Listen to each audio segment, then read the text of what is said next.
भील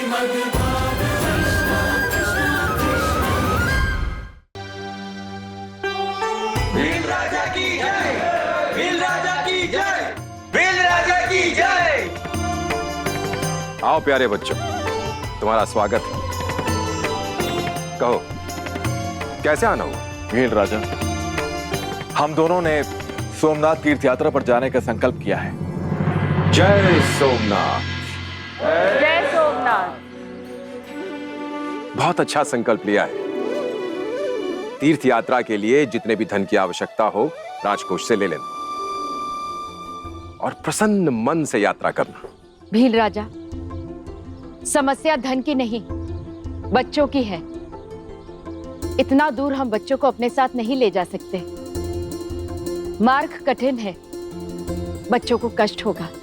समस्या यदि यही है तो अपने बच्चों को हमारे पास छोड़ दो, हम देख रेख कर लेंगे। कहाँ हैं तुम्हारे बच्चे? बच्चों को तो हम अपने साथ लाए हैं भील राजा। ये पक्षी ही हमारे बच्चे हैं।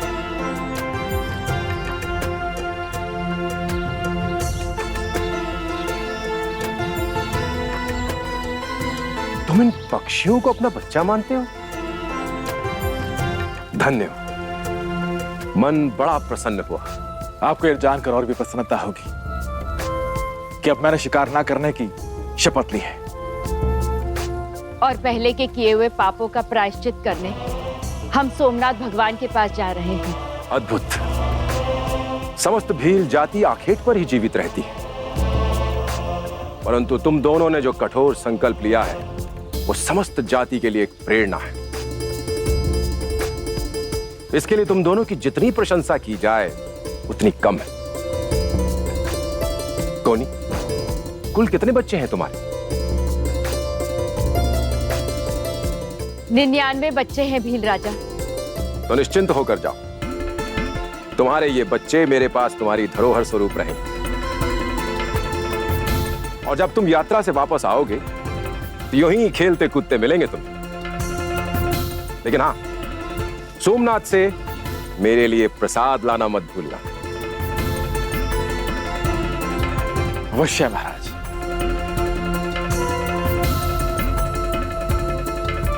बच्चों, मैं और तुम्हारे बाबा तीर्थ यात्रा पर जा रहे हैं। तुम सब यहाँ भील राजा के पास रहना और हाँ, इन्हें परेशान मत करना।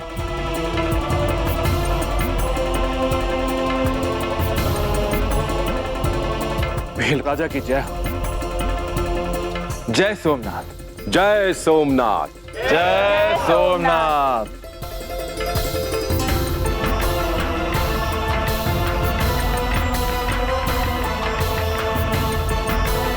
राधे, कोनी और मलंग तो चले गए, परंतु इधर तो कुछ और ही बात हो गई।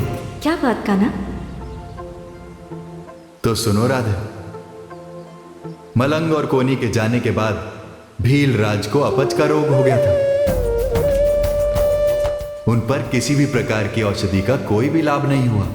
उनकी इस दशा से सबसे अधिक व्यथित उनका रसोइया था। जानती हो क्यों? क्योंकि बिना उन्हें खिलाए वो भोजन नहीं करता था। कई दिन बीत गए, भील राज और उनके रसोइये ने भोजन नहीं किया था। उस दिन जब निराश रसोइया अपने सहायक के साथ बैठा था, तभी ऐसा कब तक चलेगा महाराज?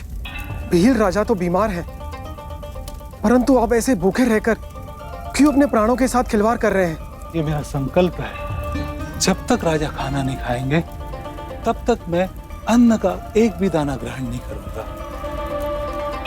मैं कितना पापी हूं, मैं कितना अभागा हूं। मेरे द्वारा बनाया हुआ भोजन मेरे राजा को पच नहीं रहा है।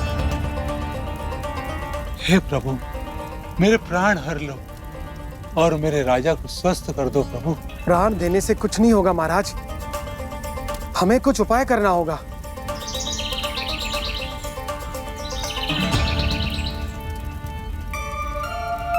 महाराज, क्यों ना हम भील राजा को कुछ और खिलाकर देखें? तुम सही कह रहे हो। आज मैं अपने भील राजा को कुछ और ही बना के खिलाऊंगा। राधे, उस दिन रसोइये का बनाया हुआ चिड़िया का मांस भील राजा को पच गया।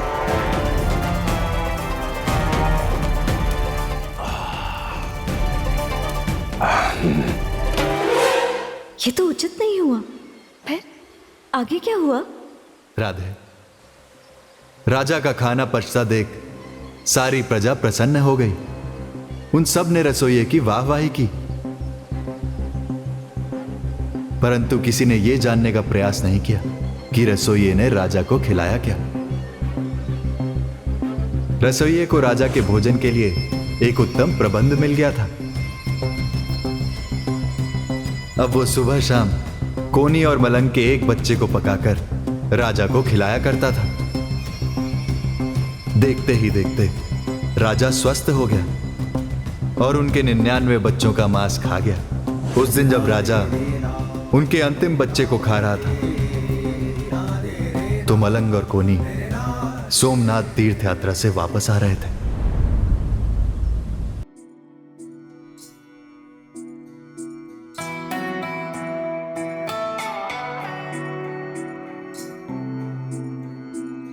भील राजा की जय।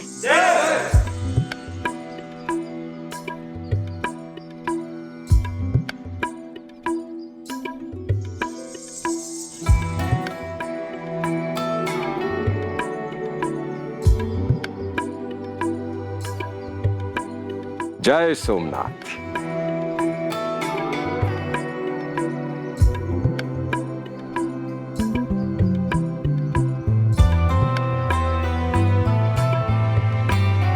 तो बताओ, तुम दोनों की यात्रा कैसी रही? यात्रा बहुत ही सुखद रही महाराज। और सोमनाथ भगवान के दर्शन भी बहुत अच्छे हुए। बच्चों की चिंता तो थी ही नहीं, इस कारण हम सोमनाथ तीर्थ में कई दिनों तक रहे। सेवक, जाओ इनके बच्चों को ले आओ। जी महाराज।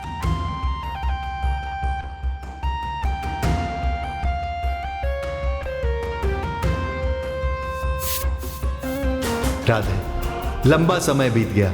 मलंग और कोनी के बच्चों को लेने जो भी सेवक जाता वो लौटकर ही नहीं आता। मंत्री, तुम जाओ और लेकर आओ। राधे, भीलराज ने जब क्रोधित होकर अपने मंत्री को भेजा तो मंत्री भिलकते हुए रसोइये को पकड़ कर लाया और राजा को सच पता चला कि मलंग और कोनी के बच्चे अब जीवित नहीं हैं। भीलराज अनजाने में उन्हें खा गए।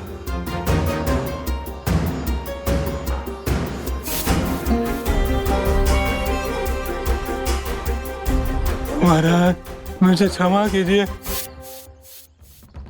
भील राजा, अब देखे क्या आपको दिख नहीं रहा था कि आप मेरे मासूम बच्चों को खा रहे हैं? स्वाद के दांत बनकर मेरे 99 बच्चों को डकार कर आपने मुझे दारुण दुख दिया है। इसलिए तीर्थ यात्रा से मिले पुण्य से मैं आपको श्राप देती हूँ।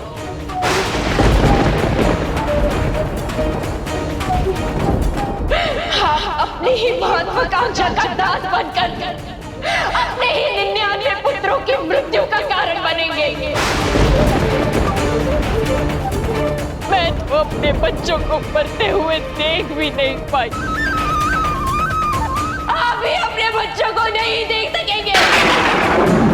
दिव्यांग दृष्टिहीन हो गए आप, परंतु अपने हर बच्चे का शव आप अपने कंधे पर ढोएंगे।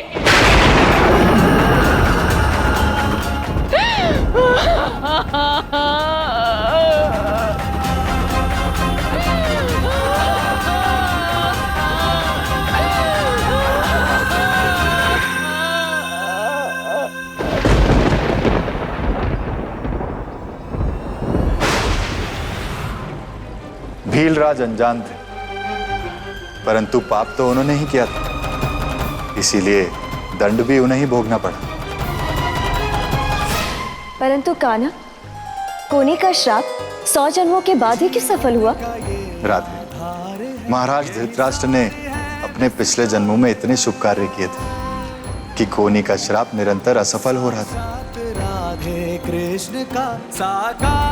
परंतु महाराज धृतराष्ट्र के 99 जन पर वही भील श्री कोनी अपना श्राप सफल करवाने कुंती बनकर जन्मी। कुंती? पांडवों की माता कुंती? हाँ राधा, और कुंती ने अपने पुत्रों द्वारा उस श्राप को सफल करवाया। कान्हा, पाप पुण्य का लेखा जोखा और विधाता के न्याय की अद्भुत कथा सुनाकर तुमने मुझे धन्य कर दिया कान्हा।